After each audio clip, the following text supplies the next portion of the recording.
السلام علیکم ورحمۃ اللہ۔ صحیح البخاری حدیث نمبر 1783 آخری حصہ۔ اگر میرے ساتھ ہدی نہ ہوتی تو میں بھی عمرہ کا احرام باندھتا۔ حضرت عائشہ رضی اللہ تعالیٰ عنہ بیان کیا کہ ہم میں بعض نے تو عمرہ کا احرام باندھا اور بعض نے حج کا احرام باندھا۔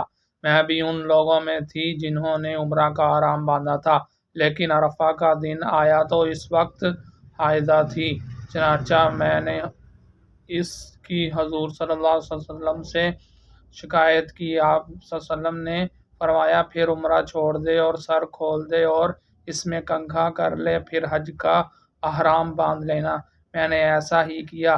جب محسب کے قیام کی رات آئی تو نبی صلی اللہ علیہ وسلم نے عبد الرحمن کو میرے ساتھ تنعیم بھیجا، وہاں سے میں نے عمرہ کا احرام اپنے اس عمرہ کے بدلے میں باندھا جس کو توڑ ڈالا تھا۔ السلام علیکم ورحمۃ اللہ۔